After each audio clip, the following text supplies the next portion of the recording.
The words hit me like a punch to the stomach. "We're letting you go, Derek. Effective immediately." I was stunned. I stared at my boss, Kenneth Walsh, across his mahogany desk. Outside his window, the Chicago skyline stretched endlessly. Indifferent to the fact that my world was crumbling. I had just closed the Branford Industries deal 3 days ago. $12 million. 6 months of grueling negotiations, late nights, and countless client dinners. And now, barely 72 hours later, Kenneth was handing me a termination letter with my name misspelled. The irony wasn't lost on me. I had spent 15 years building this firm's reputation, and he couldn't even spell my name correctly on the paperwork that ended my career. "This is about restructuring," he continued, his tone casual, almost friendly. "Nothing personal, Derek.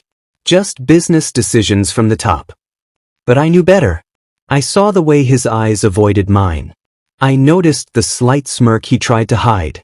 This wasn't about restructuring. This was about him taking credit for my work. The security guard waited awkwardly by my desk. As I packed my belongings into a cardboard box. 15 years reduced to a few framed photos. A coffee mug my daughter had given me. And a small plant that had somehow survived my erratic watering schedule. My colleagues pretended not to notice. Their eyes glued to computer screens. Fingers typing nothing important. Some had been my friends, or so I thought. Now they scattered like leaves in the wind. Afraid that acknowledging me might somehow mark them for similar treatment. My phone kept buzzing with congratulations messages about the Branford deal. People who hadn't heard yet were celebrating my success. While I was being escorted out like a criminal. The elevator ride down felt like falling in slow motion. 23 floors, each one a memory. The presentation on floor 15 where I first pitched the Branford strategy. The conference room on floor 19. Where I sealed smaller deals that paved the way for this one. All of it meaningless now. I sat in my car in the parking garage for 30 minutes. Before I could bring myself to drive home. My hands gripped the steering wheel. Knuckles white, breathing shallow. The termination letter sat on the passenger seat. Mocking me with its corporate language and false sympathy. By the time I pulled into my driveway, the company had already posted about the Branford deal on LinkedIn. I scrolled through the announcement on my phone, my jaw tightening with every word. Under the visionary leadership of Kenneth Walsh, our team successfully secured a landmark partnership with Branford Industries. My name appeared once, buried in the third paragraph. Listed among contributing team members. 6 months of my life, my strategy, my relationship with Victor Branford himself, reduced to a footnote. The comments section filled rapidly with congratulations directed at Kenneth. Industry peers praising his brilliance. Competitors respectfully acknowledging his achievement. I wanted to scream, to comment the truth, to expose him. But something stopped me. Maybe it was shock. Maybe it was the lingering belief that professionalism mattered. Or maybe, deep down, I knew that patience would serve me better than anger. That night, sleep was impossible. I lay in bed, staring at the ceiling, replaying every conversation with Kenneth over the past 6 months. How he had inserted himself into my client meetings unnecessarily. How he had started CCing himself on every email exchange with Branford. How he had gradually positioned himself as the relationship manager.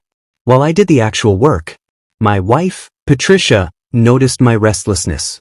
"You need to let it go for tonight," she whispered. "Tomorrow we'll figure out next steps." But I couldn't let it go. My mind raced through possibilities, scenarios, outcomes. I thought about Victor Branford, the CEO of Branford Industries. We had built a genuine rapport over months of discussions. He trusted me. He had specifically requested that I handle the account personally going forward. Did he even know I had been fired? Or had Kenneth already spun some story about my transition to new opportunities to keep the account secure? The questions multiplied. And with them, a quiet determination began to form. I wouldn't burn bridges or make threats. I would simply ensure the truth came out, eventually. Morning arrived with harsh sunlight. And the disorienting realization that I had nowhere to go. No office to drive to. No meetings to prepare for. No emails demanding immediate attention. I made coffee and opened my laptop, starting a methodical process that would become my routine for weeks. I began documenting everything related to the Branford deal. Every email I had sent or received. Every meeting summary I had written. Every presentation I had created from scratch. Call logs showing hours of conversations with Victor Branford. Expense reports from client dinners I had personally arranged. Strategy documents that bore only my name as author. I created folders, organized chronologically, backed up on 3 separate drives. I didn't know exactly why I was doing this or what I planned to do with it. But 15 years in business had taught me one thing. That documentation was power. If this ever became a dispute about who deserved credit, I would have an irrefutable paper trail. My phone stayed mostly silent. A few former colleagues sent brief messages, expressing surprise at my departure. Polite, careful, non-committal. Nobody asked what really happened. Nobody offered real support. 2 weeks passed in a strange fog. The silence from my former company was absolute. The HR director who had tearfully hugged me at my exit interview, promising to stay in touch, never responded to my follow-up message. It was as if I had been completely erased from the company's history. I started watching the firm's social media presence obsessively. Every post about the Branford deal featured Kenneth prominently. Industry publications ran interviews with him, discussing his innovative approach to client relationship management. One article quoted him saying, "Success comes from building authentic connections with clients and understanding their needs at a fundamental level." I laughed bitterly reading that. Those were my exact words from a presentation I had given at a conference 2 years ago. Kenneth had been in the audience. Now he was repeating my philosophy as his own. And the world was applauding. Patricia noticed my obsession. "This isn't healthy," she said gently. "You need to move forward, not keep looking back." She was right, I knew. But moving forward felt impossible when I was still processing the injustice of what had happened. Then a call came on a Tuesday afternoon. Unexpected but perfectly timed. "Derek? This is Philip Chen from Westbrook Analytics." I recognized the name immediately. Westbrook had been one of my clients 3 years ago.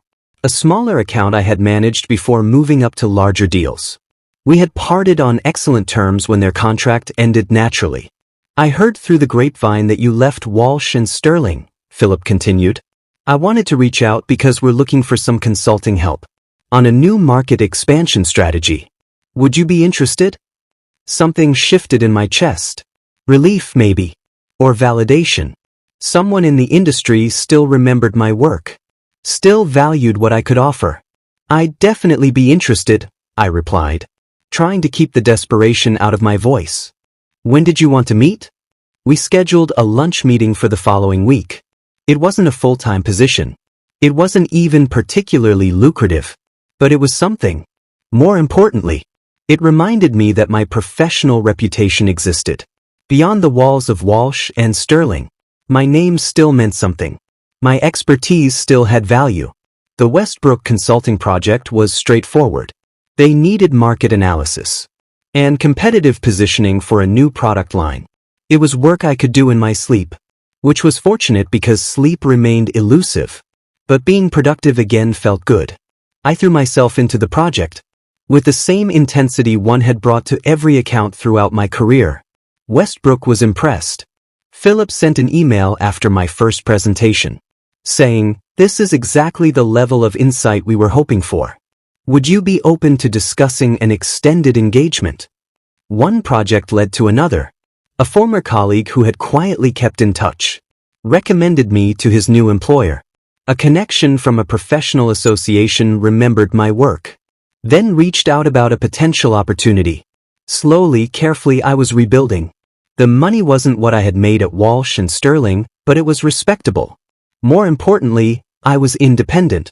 I controlled my own schedule, chose my own clients, and most importantly, got credit for my own work.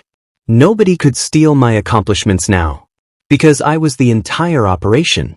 For the first time in months, I felt like I could breathe. I could live again. 3 months after being fired, I received an email that changed everything. The sender was Veronica Hughes, a senior recruiter from Maxwell and Partners, one of the most prestigious boutique consulting firms in Chicago. Mr. Derrick, the email began. Your name has come up repeatedly in conversations with industry contacts as someone who consistently delivers exceptional results for clients. We're currently building out our corporate strategy division and would love to discuss potential opportunities with you.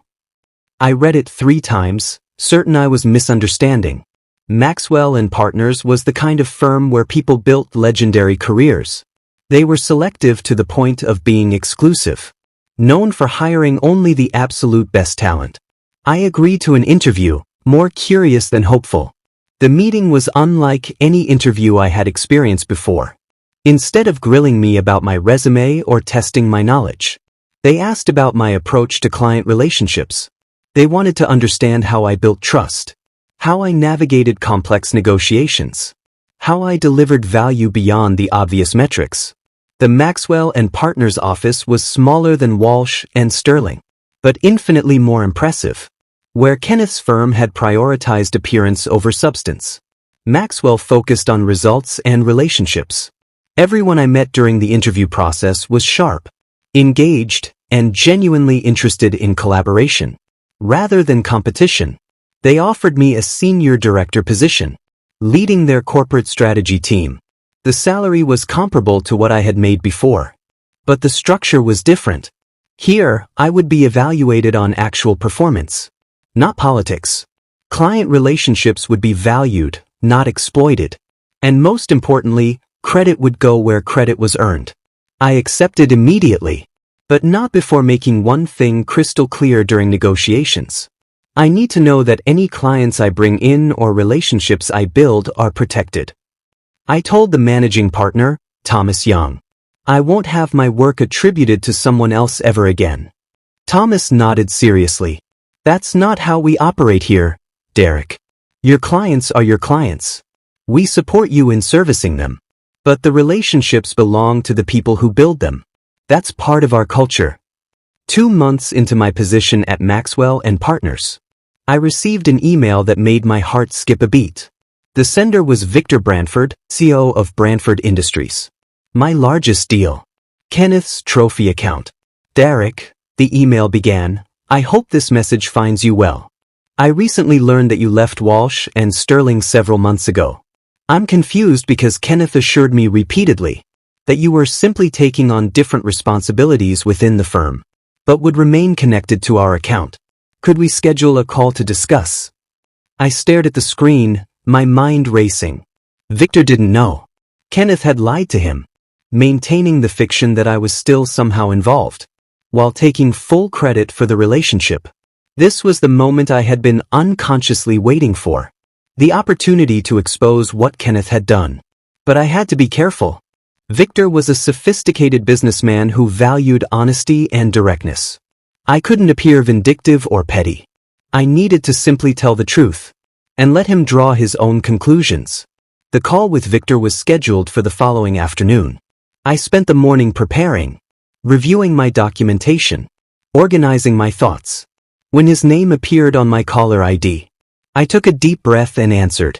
Victor, good to hear from you. Derrick, I'll get straight to the point. What happened at Walsh and Sterling? Kenneth told me you transitioned to an advisory role, but I've been trying to reach you through the company directory, but nobody seems to know exactly how to contact you. I chose my words carefully.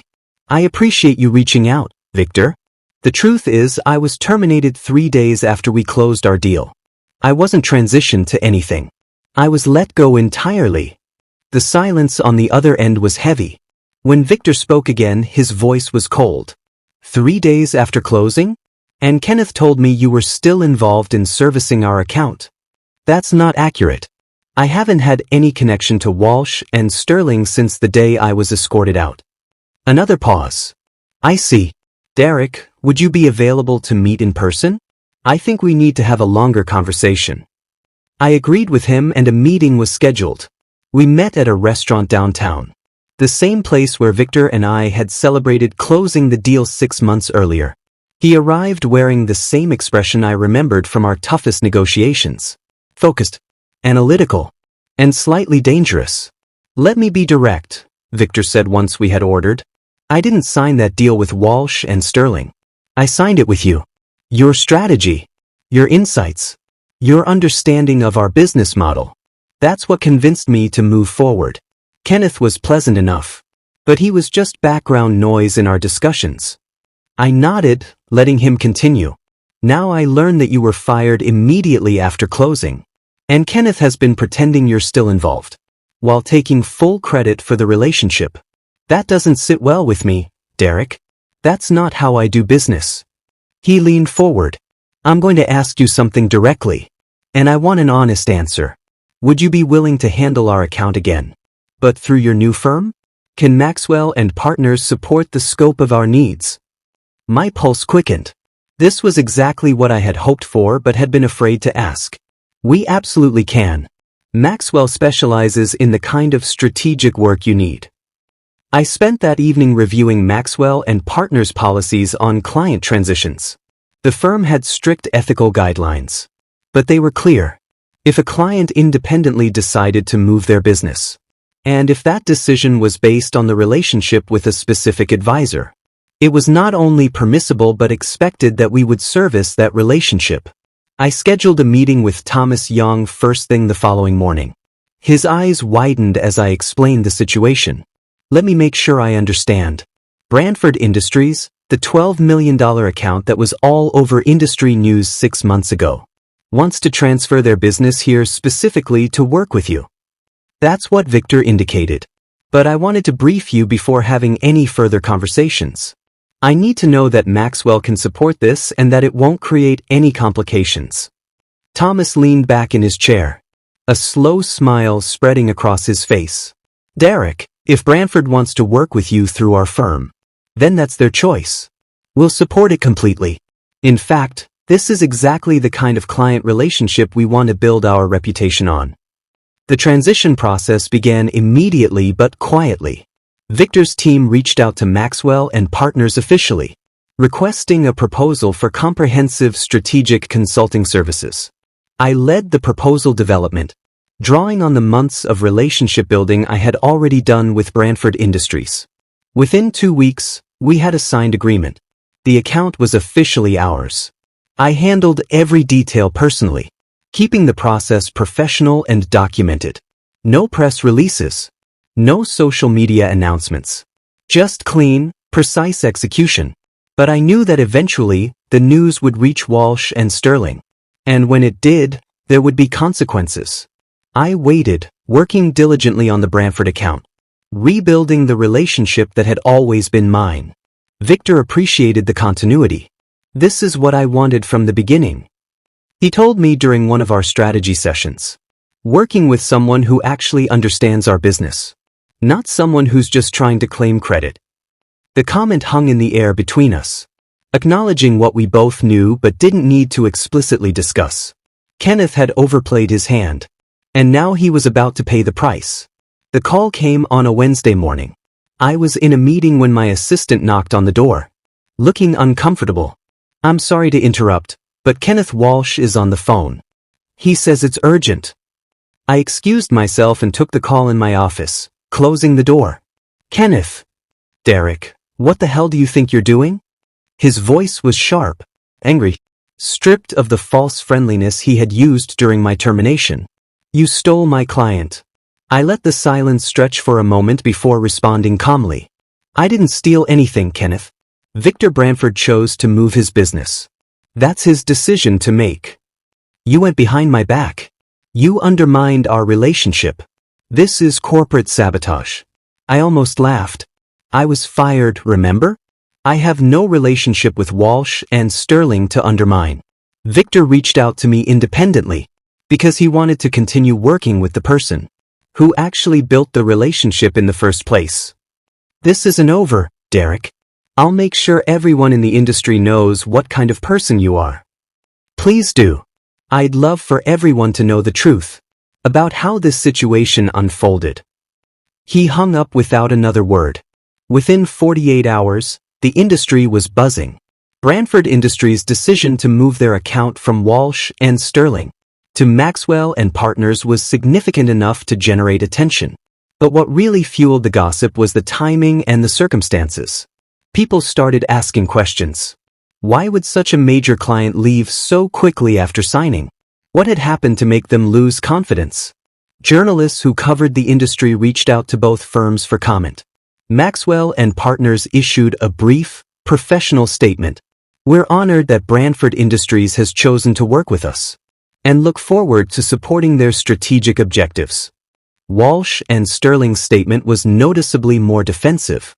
"We wish Branford Industries success in their future endeavors and remain committed to serving our clients with excellence." But the damage was already done. Industry insiders knew that losing a $12 million account months after celebrating its acquisition was a disaster. Investors in Walsh and Sterling started asking uncomfortable questions. Board members demanded explanations. And all fingers pointed at Kenneth Walsh. Kenneth tried to control the narrative. He called Victor directly, demanding an explanation, insisting there must have been some misunderstanding. According to Victor, who recounted the conversation to me later, Kenneth had been aggressive and entitled. He actually tried to argue that I owed him loyalty. Victor said, shaking his head in disbelief, as if our business relationship was about his ego rather than our company's needs. I told him very simply, "I don't trust your firm anymore. The person I trusted works somewhere else now." That line, "I don't trust your firm anymore," spread through the industry like wildfire. In the competitive world of corporate consulting, trust was the currency. Once lost, it was nearly impossible to rebuild. Kenneth's attempts to salvage the situation only made things worse. He sent increasingly desperate emails to Victor, offering concessions and promises. He tried reaching out to mutual contacts, hoping someone could intervene. But Victor had made his decision, and he was known for never reversing course once his mind was set. Meanwhile, I focused on delivering exceptional service to Branford Industries, proving that Victor's trust was well placed. Kenneth called me one more time, 2 weeks after the account transfer was complete. I almost didn't answer, but curiosity got the better of me. "Derek." His voice was different now. Smaller. Defeated. "I think we should talk. Maybe we could work something out.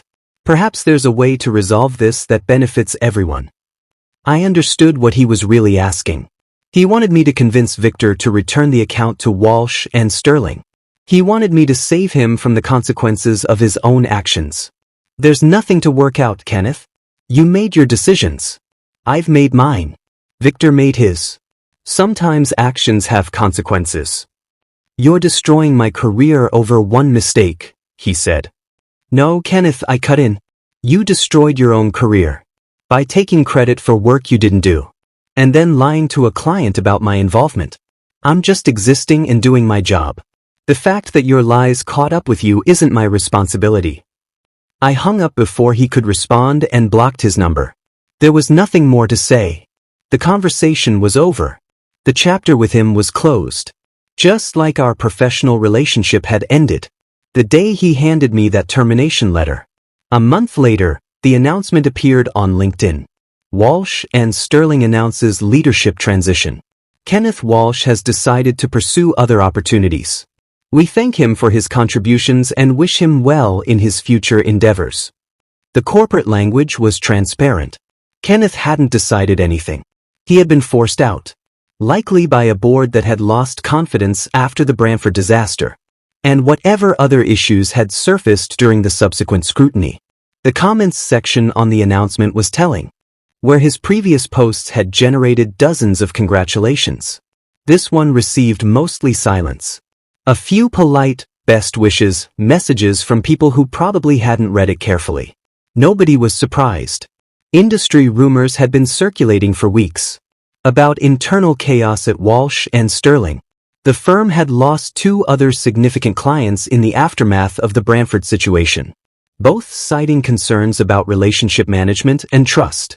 Kenneth's downfall hadn't been dramatic or explosive.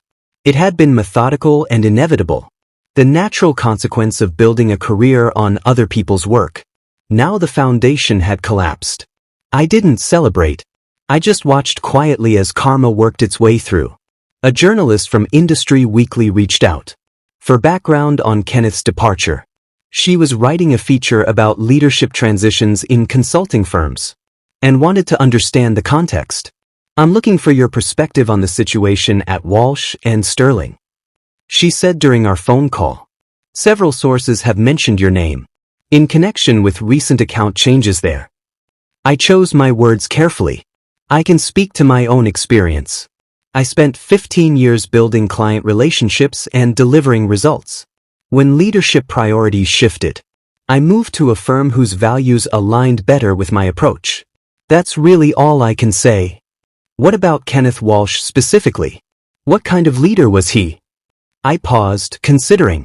I could destroy Kenneth's reputation with a single honest quote about how he operated, but I had already won. There was no need to twist the knife. Kenneth had his own style. I'll just say that integrity drives results in this industry. Clients value authenticity and trust. When those elements are missing, relationships fall apart. The journalist seemed to understand what I wasn't saying. The quote appeared in her article exactly as I had stated it, professional and measured but damning in its restraint. Former colleagues from Walsh and Sterling started reaching out. Once Kenneth was gone, suddenly, people who had avoided me during my exit were sending messages filled with apologies and carefully worded admiration. You always deserved better treatment, wrote someone who had watched silently as I was escorted out.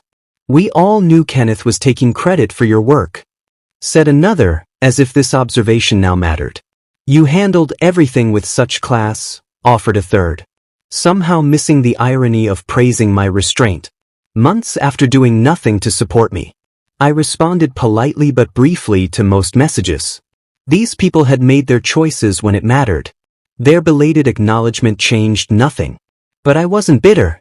I understood corporate survival instincts. Most people protected themselves first, and I couldn't fault them for that entirely. What I had learned was simpler, that loyalty and integrity were rare qualities. And when you found an organization that valued them, you held on tight. Maxwell and Partners had proven to be exactly that kind of place. My work was recognized. My relationships were protected. And my success belonged to me. The atmosphere was conducive to work. The industry conference happened in early spring. 6 months after everything had unfolded, I was scheduled to speak on a panel about client relationship management, discussing how to build authentic partnerships in an increasingly transactional business environment. Kenneth was there. I spotted him across the conference hall during a break, looking diminished somehow. The confidence he had always projected was gone, replaced by something that looked like uncertainty. Our eyes met. For a moment, neither of us moved. Then he walked over, hand extended. That familiar politician's smile attempting to resurface. Derek, good to see you. No hard feelings about everything, right? You know how business is. It was just a misunderstanding, he said. I smiled and said, you were right. The deal didn't belong to the company. It belonged to me. I shook his hand briefly, feeling nothing. No anger. No satisfaction. Just a mild curiosity about whether he actually believed what he was saying. I learned a lot from the experience, I said neutrally, about what matters in this industry and what doesn't. He tried to laugh it off, make a joke about how things work out, but his eyes kept darting around, checking who might be watching our interaction. Victor Branford arrived at the conference later that afternoon. I saw him enter the main hall, immediately commanding attention the way successful CEOs do. Kenneth saw him too. I watched Kenneth's face transform, the politician's smile returning, hope flickering in his eyes as he started moving toward Victor. But Victor's gaze swept past Kenneth, without acknowledgement, and landed on me. He crossed the hall directly, hand extended, genuine warmth in his expression. Derek, excellent timing. I wanted to introduce you to some colleagues who are considering similar strategic partnerships. We shook hands and Victor guided me toward a group of executives I recognized from industry publications. All of them represented companies with significant consulting needs. As we walked away, I glanced back once. Kenneth stood alone in the middle of the crowded hall. Watching us, his expression finally showing something real. The devastating recognition that his relevance had disappeared. Along with his credibility. That image stayed with me. Not because I took pleasure in his fall, but because it crystallized something important. Success built on borrowed credibility was always temporary. Eventually, the truth emerged.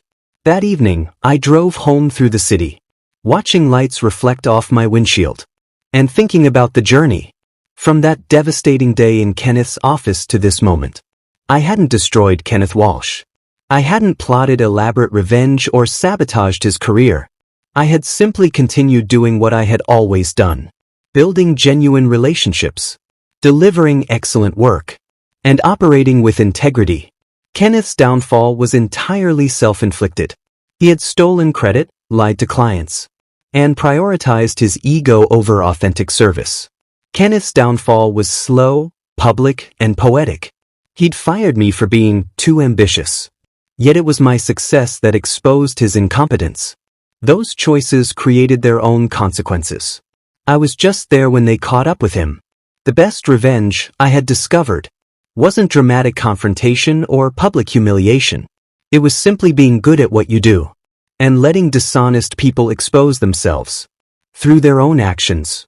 Sometimes justice didn't require your active participation. Sometimes it just required patience, professionalism, and the quiet confidence. That quality work would eventually be recognized. I pulled into my driveway as the sun set behind the trees, carrying with me not bitterness about what Kenneth had done, but gratitude for what it had taught me about resilience, integrity, and the long-term value of building something real.